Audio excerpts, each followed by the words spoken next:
여러분, 오늘 우리는 집사 스데반에 대한 이야기를 나누려고 합니다. 스데반 집사에 대한 이야기를 사실은 우리가 다 살펴보려면 오늘 본문이 6장 8절부터 사실은 8장 3절까지 가야 되는데 시간이 부족해서 다 읽을 수 없으니까 마지막 부분의 설명만 7장 54절부터 읽었고요. 그러나 오늘 제가 여러분께 나눌 말씀은 6장 8절부터 7장 전체를 포함하고 있는 내용이다라는 사실을 기억해 주시고, 오늘 예배 후에 여러분 집에 돌아가시면 반드시 6장 8절부터 8장 3절까지의 사도행전의 전체 이야기를 읽어보시되, 특별히 스데반 집사님이 순교를 당하면서까지 그들에게 복음을 전하면서 증거했던 7장에 나오는 구속사의 긴 설교의 내용들을 반드시 여러분이 집중해서 읽어주시면 감사하겠습니다. 예, 그렇습니다. 스데반은 그렇게 집사이면서 또한 전도자였습니다. 스데반은요, 우리가 잘 아는 대로 헬라파 유대인에 속한 사람이었고, 그러니까 히브리 말을 원래 사용하던 사람이 아니라 그리스어를 사용하던 그런 사람이었을 겁니다. 그런 스데반 집사가 이제 그리스도를 증거하는 데 있어서 같은 디아스포라 유대인들을 찾아가서 그들에게 복음 전하는 일을 합니다. 그러니까 우리가 흔히 집사님 그러면 교회에서 봉사하고 교회에서 섬기는 일만 하는 사람들이다 생각하기 쉬운데, 그러나 초대교회의 집사님들, 직분자들의 모습을 보면 그들은 섬기는 일을 할 뿐만 아니라 말씀 전하고 복음 전하는 일을 하는 사람들이었습니다. 특히 스데반 집사님의 모습을 보니까 그는 자기와 비슷한 백그라운드를 가진 사람들을 찾아가서 그들에게 그들 삶의 이야기를 복음으로 연결하는 탁월한 스토리텔러였습니다. 여러분 모두가 여러분의 삶의 자리에서 저는 그와 같은 스토리텔러가 되기를 소원합니다. 또 그렇게 될 수 있다고 믿습니다. 하나님께서 우리들을 부르신 이야기, 하나님께서 우리 가운데 역사하신 이야기, 우리가 만난 예수님의 구원에 대한 이야기, 그것을 우리의 삶의 언어로 우리의 삶 속에서 이웃들에게 전하는 일은 목회자가 아니어도 여러분 한 분 한 분이 여러분의 삶의 자리에서 가장 탁월한 증인이고 가장 탁월한 스토리텔러인 줄로 믿습니다. 여러분, 스데반이 찾아가서 복음을 전하는 사람들이 어떤 사람들인지 한번 보십시오. 사도행전 6장 9절에 보니까 이른바 자유민들, 즉 구레네인, 알렉산드리아인, 길리기아와 아시아에서 온 사람들의 회당에서 어떤 자들이 일어나 스데반과 더불어 논쟁했다 그랬습니다. 이른바 자유민들, 그러니까 이 사람들은 로마의 침략 때에 포로로 끌려갔던 사람들입니다. 어디로요? 아프리카, 구레네로, 알렉산드리아로, 길르기아와 아시아, 그러니까 터키 지역으로 끌려갔던 사람들입니다. 끌려갔다가 돌아온 사람들이 자기들끼리 함께하는 회당을 이루고 함께 신앙생활을 하고 있습니다. 여러분, 이 사람들이 어떨까요? 제가 이민 생활을 좀 해봐서 아는데요, 고향 떠난 사람들이, 조국을 떠난 사람들이 더 조국에 대한 애착이 강합니다. 여러분, 미국에 가보세요. 미국에 30년, 40년 사신 우리 동포들을 보면요, 김치도 집에서 담아 먹어요. 심지어 된장, 고추장까지 담아 드시는 분들이 많아요. 여러분들 오늘날 여기서 한국에서 사시는 모습보다 그분들이 더 한국적인 걸 좋아하고요, 한국에 대한 애착이 훨씬 더 강합니다. 자, 이들이 포로로 끌려갔다가 돌아온 사람들입니다. 그러니까 이 사람들이 예루살렘에 거주하던 사람들보다 더 유대적인 전통과 민족적인 정체성에 집착해 있는 사람들이었을 겁니다. 어떤 성경학자들에 의하면 스데반도 그런 사람들 중에 하나였을 거라고, 그런 곳 출신이었을 거라고 말을 합니다. 스데반이 그들을 찾아가서 복음을 전합니다.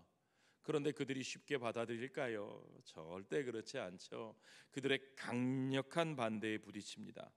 그냥 반대하는 게 아닙니다. 스데반을 대적하고 적대시하고 급기야는 고발하고 모함하고 그리고 죽이려고 합니다. 자, 그들이 어떻게 고발하고 어떻게 모함하는지 오늘 좀 팩트 체크를 여러분들과 함께 제가 해보려고 합니다. 그들의 고발한 내용을 한마디로 말하면 스데반이 모세와 하나님을 모독하는 말을 했다는 겁니다. 신성 모독을 했다는 거죠. 유대인들이 예수님을 고발할 때도 똑같은 말을 했습니다. 그들이 하는 말에 대해서 스데반은 지혜와 성령이 충만한 사람이었기 때문에, 진리를 말하는 사람이었기 때문에 그들이 말로는 스데반을 이길 수 없었습니다. 그럴 때 어떡합니까?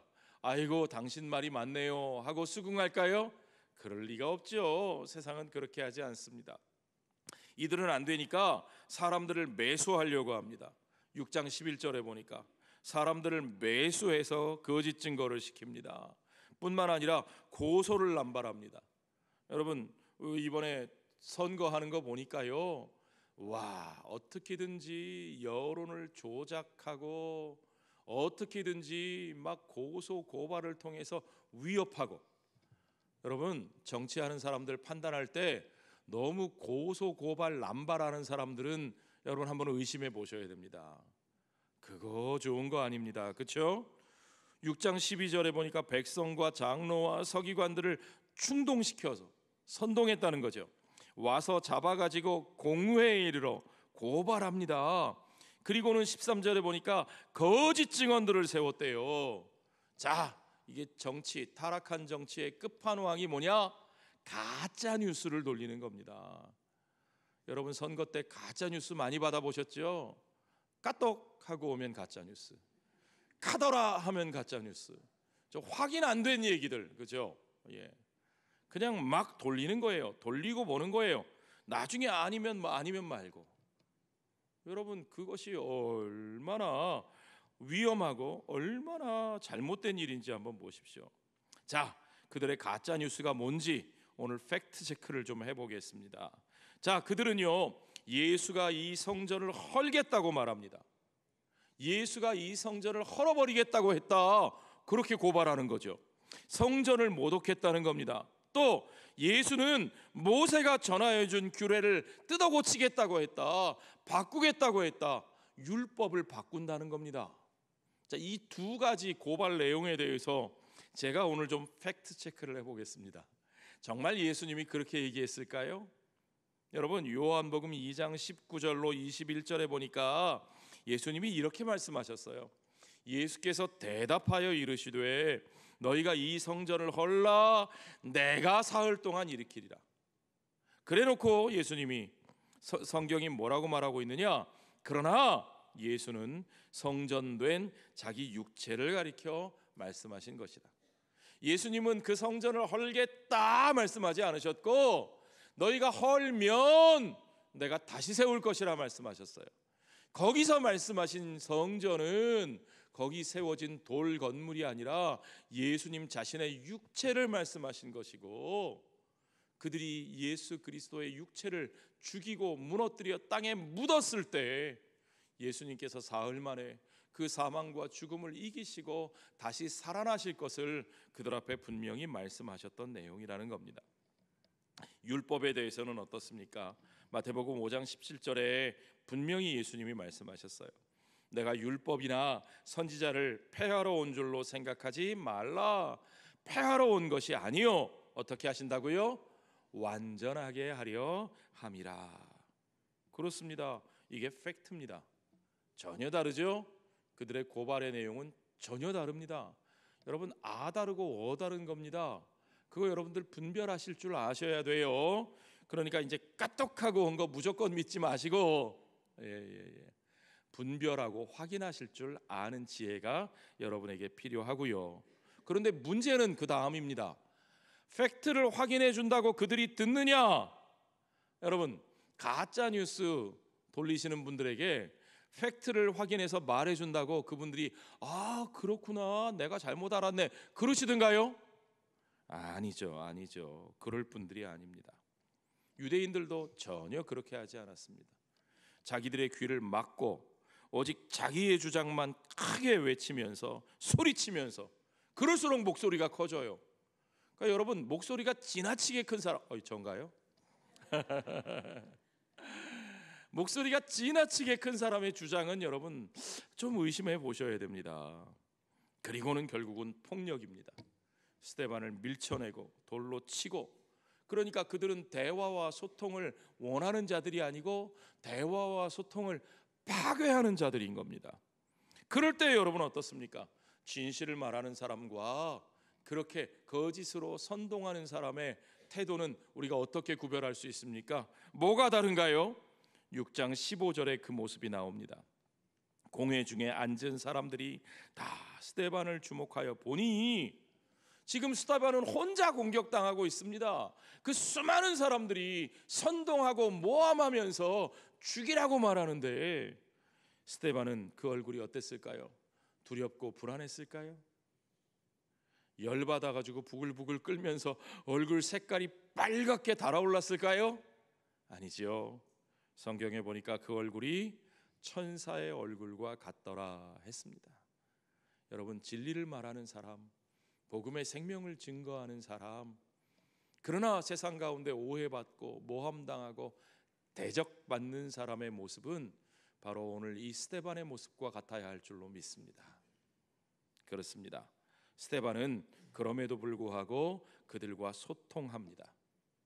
그들에게 이야기합니다. 무엇을 이야기합니까? 어떤 분은 스데반이 구약 성경 이야기를 하니까 저들이 알아듣거나 말거나 대적하거나 말거나 나는 내가 아는 성경 얘기 쏟아부으면 되는구나 그렇게 생각하지요. 그러나 여기서는 그런 이야기가 아닙니다. 스데반은 그들의 이야기를 했습니다. 스데반이 들려준 구약의 이야기는 그들 자신들의 이야기입니다. 그들 조상들의 역사입니다. 하나님이 그들 속에서 역사해 오신 자기들의 삶의 이야기입니다. 스데반은 바로 그들의 이야기, 그 삶의 이야기, 그 삶 속에서 하나님이 역사하신 그 이야기를 가지고 그들과 소통하는 거죠. 자, 여러분, 우리들도 전도할 때 그것이 필요합니다. 그래서 전도는 목회자가 하는 게 아니고 여러분들이 하는 것인 이유는 뭐냐면 여러분이 여러분의 삶의 이야기를 그들과 나눌 수 있기 때문입니다. 스데반은 예수님과 자신을 고발한 유대인들 앞에서 구약 전체의 이야기, 그 민족의 모든 역사를 통해서 온전한 복음의 이야기를 증거하고 있습니다. 아브라함과 이삭과 야곱을 택하여 부르신 진짜 목적이 무엇인지, 모세의 율법이 가리키는 최종적인 목적이 되시는 그분이 누구신지, 참된 하나님의 성전이 이 땅에서 어떻게 임재하고 세워졌는지를 분명하게 증거하고 있는 거죠. 하나님은 모세를 통하여 율법을 주셨습니다. 그 율법이 하나님의 백성들의 삶을 결정하는 겁니다. 그것은 시대를 초월해서 바꿀 수 없는 하나님의 뜻입니다. 여러분, 우리가 오해하시면 안 되는 것이, 여러분, 구약의 율법과 신약의 복음은 다르다고 우리가 자꾸 생각합니다. 그러나 스데반은 그 율법을 훼손했다는 정죄를 받고 있는데, 아니요, 그렇지 않습니다. 스데반은 모세의 이야기로 돌아가서 그 내용이 진짜 무엇을 말씀하시는 것인지를 살펴보고 진짜 그 율법의 뜻을 따르는 것이 어떠한 것인지를 분명하게 그들 앞에 증거하고 있지요. 자, 오늘 그 내용을 우리가 다 읽어보진 못했으니까 여러분이 집에 가서 읽어보시는데 중요한 부분만 확인해 보면 그렇습니다. 스데반이 증거하는 내용은 그들의 속량자로 세운 모세가 거절당한 구속자, 거절당한 중보자라는 겁니다. 자, 7장 35절에 보면 너희들에게 거절당하던 그 조상들에게 거절당하던 그 모세를 하나님이 관리와 속량하는 자로서 보내셨다. 그 백성을 구원하는 자로서 보낸 모세를 너희의 조상들이 거절했다, 배척했다는 말이죠. 그런데 모세가 말하기를 나와 같은 선지자를 세우리라 했습니다. 7장 37절에 보니까 하나님이 너희 형제 가운데서 나와 같은 선지자를 세우리라 하던 자가 곧 이 모세라. 그러니까 하나님은 모세에게만, 모세가 준 율법으로만 사는 것이 아니고 모세를 통하여, 그 율법을 통하여 하나님께서 그들에게 바라보게 하시는 그 한 선지자가 있다는 겁니다. 그분을 가리키고 있다는 겁니다. 너희가 그분을 볼 줄 알아야 한다는 거죠. 그리고 그분을 설명하면서 38절에 보니까 우리 조상들과 함께 광야 교회에 있었고, 누가요? 모세가요. 모세가. 지금 모세와 이스라엘 백성들 광야에서 함께했던 그 공동체를 지금 스데반은 교회라는 말로 표현하고 있습니다. 그들이 광야에 세워진 하나님의 교회였다는 겁니다. 또 살아있는 말씀을 받아, 살아있는 말씀, 살아있는 하나님의 말씀, 하나님의 로고스가 그들과 함께하여 그 말씀을 우리에게 주던 자가 바로 이 사람 모세라.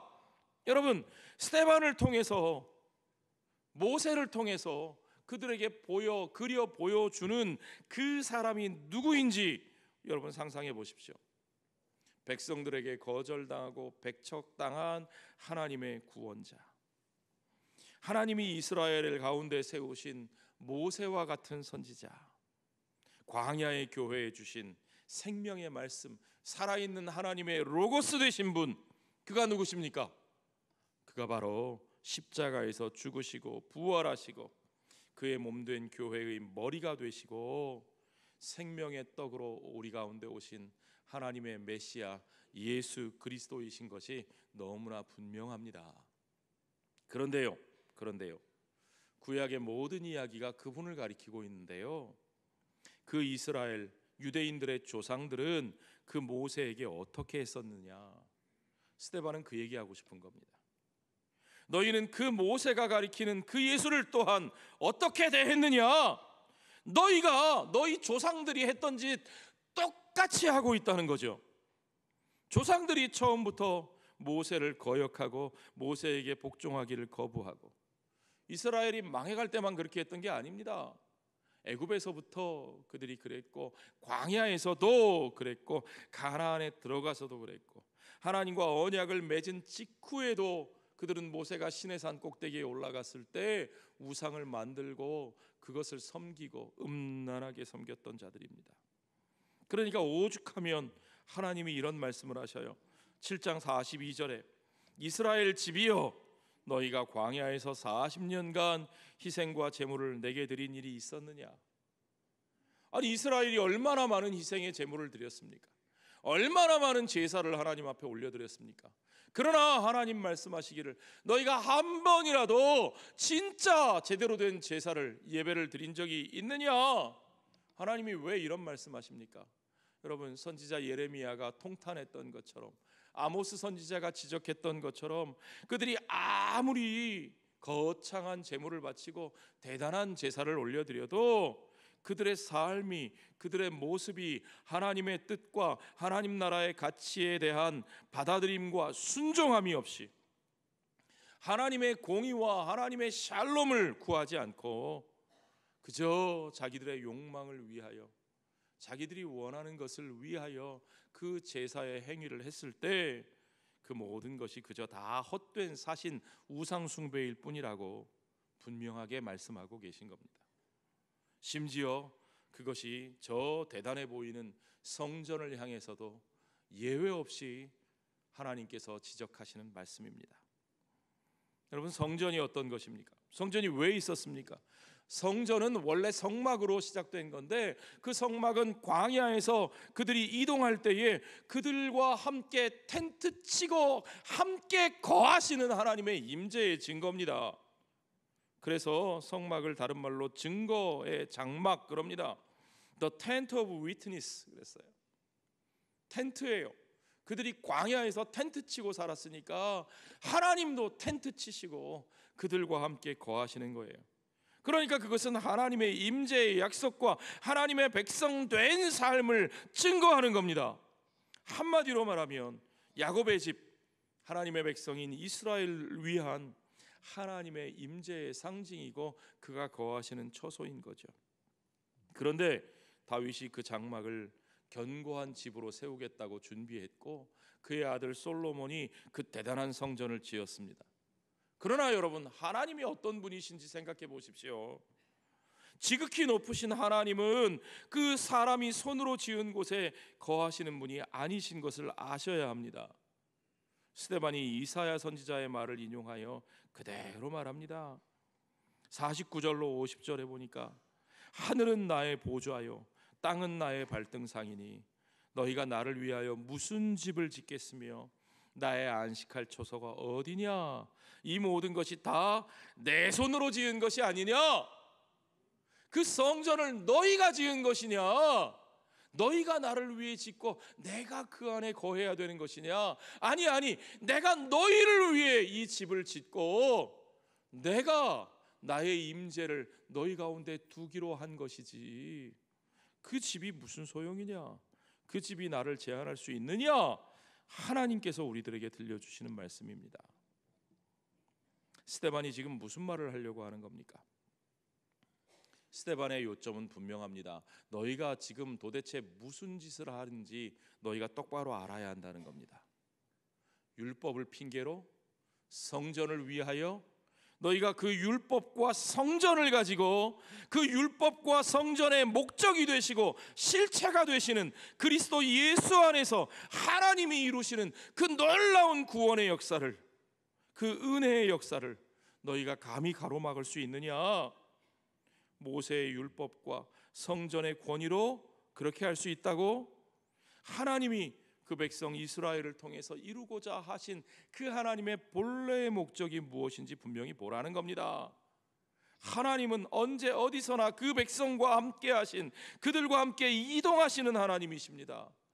아브라함이 메소포타미아에 있을 때에도, 애굽으로 그들이 끌려갔을 때에도, 미디안 광야에서 방황할 때도 만국의 축복으로 이방의 빛으로 언제나 그들을 이끄시고 그들과 함께 하시는 하나님이십니다. 하나님이 그들을 부르시고 하나님이 그들을 보내실 때에 그 사명의 자리가 거룩한 땅이니 너는 그 발에 신을 벗으라고 하나님께서 말씀하셨던 것처럼, 예, 그렇습니다. 거룩한 땅은 하나님께서 우리를 부르시고 우리를 보내시는 바로 그 자리, 그 하나님의 임재가 이루어지는 그 자리가 거룩한 땅입니다. 우리의 사명의 자리, 보내심을 받은 자리가 거룩한 자리입니다.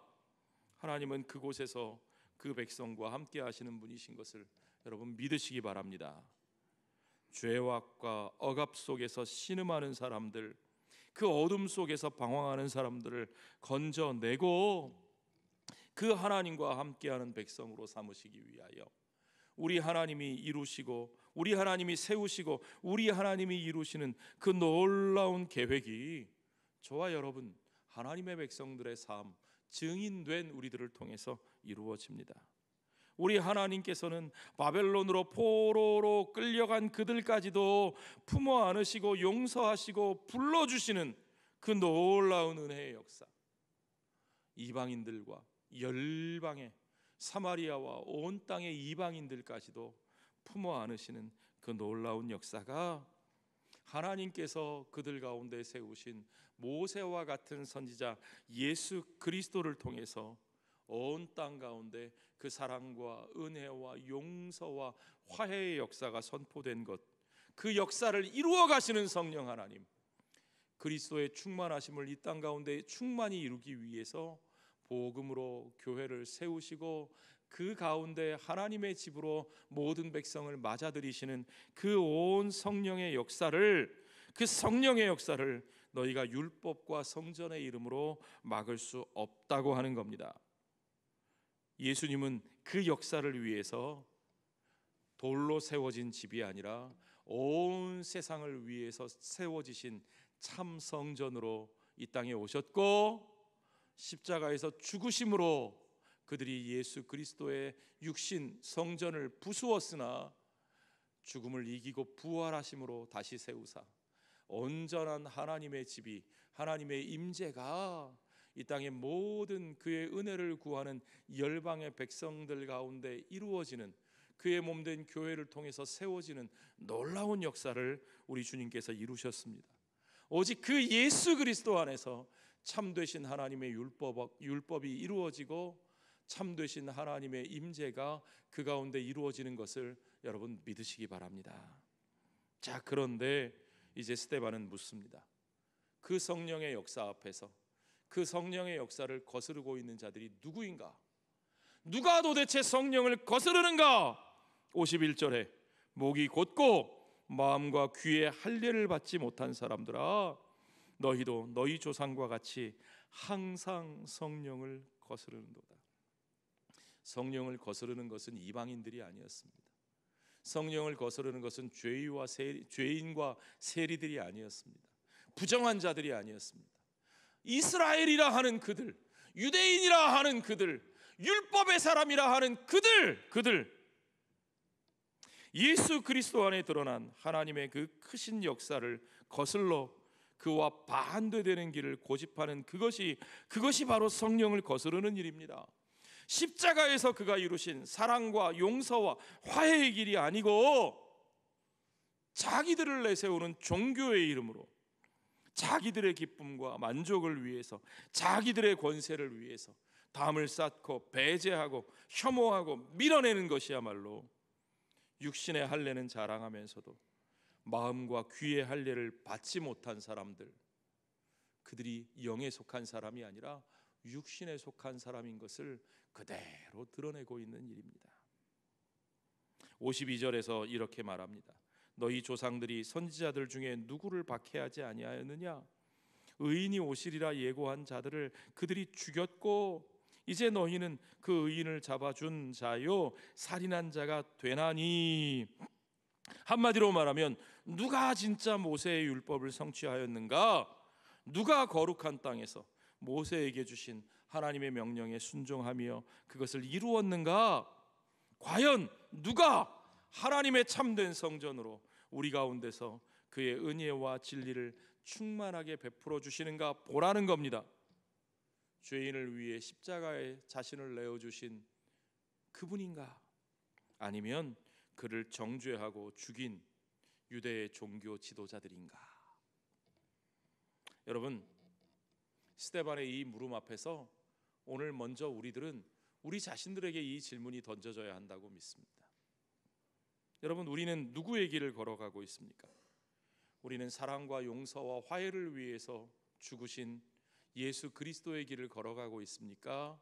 아니면 그분을 모함하고 율법을 지키겠다고 성전을 사수하겠다고 그분을 십자가에 못 박은 그들의 그 길, 그들의 그 참담한 모습이, 그들의 그 비열한 모습이 오늘 우리 가운데, 우리의 모습 가운데, 우리 공동체 가운데 나타나고 있지는 않습니까? 우리는 참 이스라엘로 이 땅에 오신 예수 그리스도 안에서 참 이스라엘로 부르심을 받아 참 이스라엘의 이야기를 이제 제대로 써내려갈 사람들입니다. 유대인들은, 과거의 이스라엘 백성들은 그 하나님의 이야기를 온전히 써내려가는 데 실패했던 사람들입니다. 그러나 오늘 예수 그리스도 안에서 진정한 이스라엘로 부르심을 받은 저와 여러분은 이제 진짜 이스라엘의 참된 스토리를 써내려가고 그 이야기를 우리의 삶 속에 나눌 수 있어야 합니다. 자, 이제 스데반의 마지막 증언을 여러분 같이 살펴보죠. 스데반이 죽기 전에 바라본 모습을 보십시오. 56절에 보라, 하늘이 열리고 인자가 하나님의 우편에 서신 것을 보노라. 많은 분들이 이 장면을 스데반이 이제 죽을 때가 다 되니까 이제 죽어서 갈 내세를 바라보는구나, 아이고 자기의 죽음을 바라보는 거구나, 그렇게 생각하기가 쉽습니다. 그러나 여러분, 스데반이 바라본 것은 그저 단순히 죽은 뒤에 가는 내세를 바라보는 삶이 아닙니다. 그는 하늘이 열린 것을 보았습니다. 그 열려진 하늘에 인자이신 예수 그리스도께서 하늘과 땅을 다스리는 온전한 통치자로 아버지 보좌 우편에 앉으신 것을 보았습니다. 그 예수님이 어떤 분이십니까?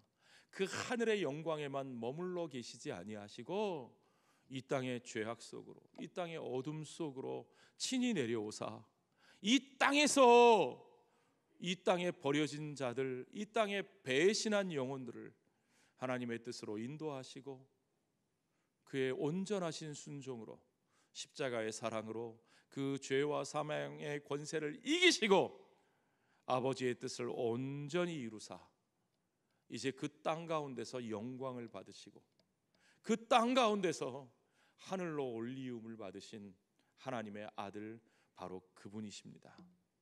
이제 그분의 그 승리로 인하여, 이제 그분이 하늘 보좌에 등극하심으로 말미암아 이 땅은 더 이상 죄악 가운데 버려져 있지 않습니다. 이 땅은 하늘과 분리되어 있지 않습니다. 스데반 집사는 바로 그것을 바라봅니다. 그 하늘이 열렸습니다. 이제는 그 하늘과 땅이 하나 되는 은혜의 역사를 그가 바라봅니다.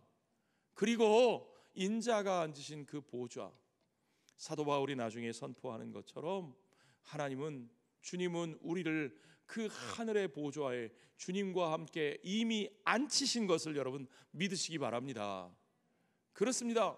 그는 그 영광의 보좌를 바라봅니다. 그리고 승리하신 그분이 이 땅으로 다시 오실 그날을 바라보고 있습니다.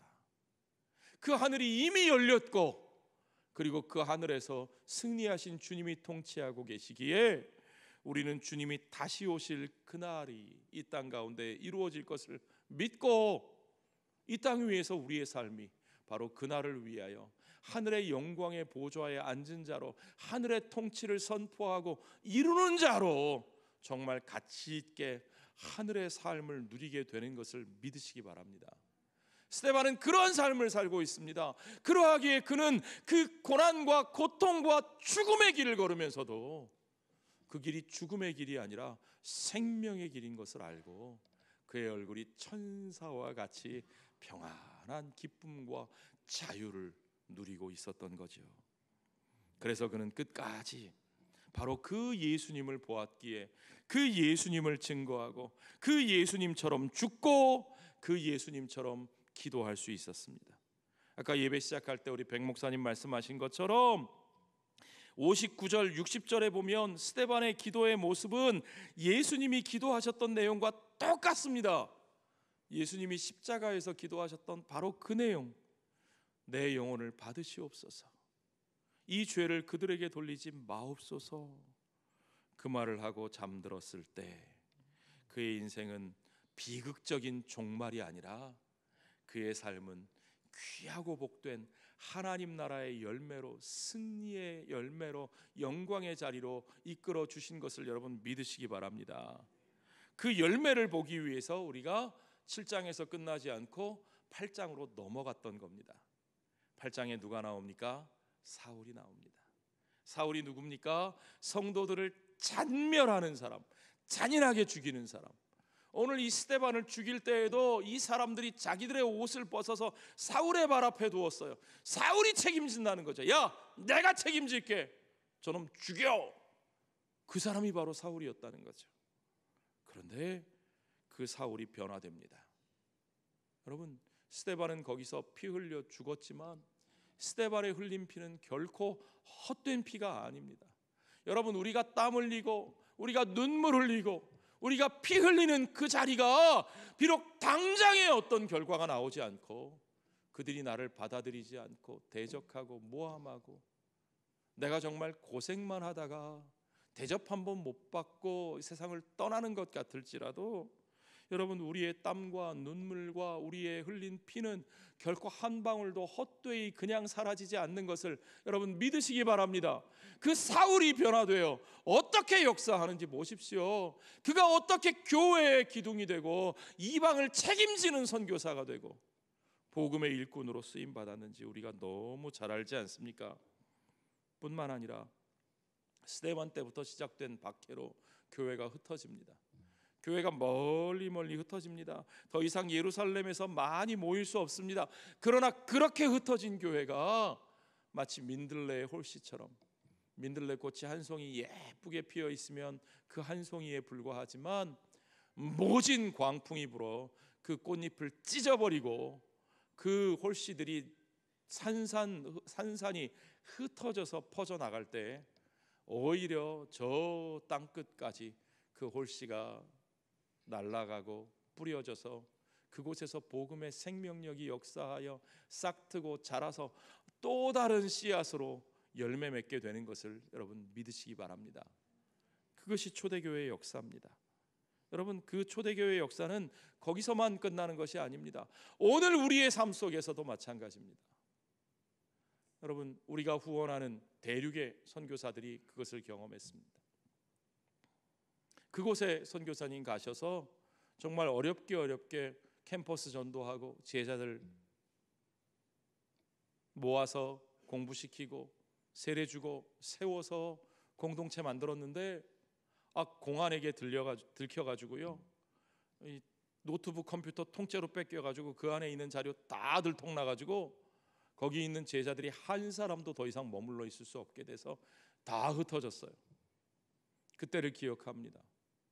선교사님이 한국으로 쫓겨오셔가지고 고민하면서 이제 사역이 끝나는 건가, 이제 더 이상 안 되는 건가 했는데, 그때 하나님께서 주신 마음에 기도해 주신 제목이 민들레입니다. 민들레 호실처럼 그 흩어진, 각 성에 흩어진 제자들이요, 그들이 교회를 세우고 그들이 또 제자들을 모으고, 그래서 중국 전역에서 대륙 전역에서 공동체가 세워지고 교회들이 세워지고 캠퍼스마다 젊은이들이 복음으로 나오는 역사가 일어났습니다. 여러분, 초대교회에 일어난 역사는 오늘날도 일어나고 있습니다. 그리고 저와 여러분의 삶에서도 그 민들레와 같은 복음의 생명력이 역사할 줄로 믿습니다. 여러분이 성령의 인도하심에 순종하고, 여러분의 삶에 사랑과 헌신을 가지고 우리에게 주신 이웃들에게 나아가 입을 열고 손 내밀 때 하나님께서는 그들 가운데 생명의 역사가 일어나게 하실 줄 믿습니다. 지금 대적하더라도, 지금 열매가 보이지 않더라도 너무 걱정하지 마십시오. 괜찮습니다. 우리가 흘린 땀과 눈물과 핏방울은 한 방울도 그냥 사라지지 않는다니까요.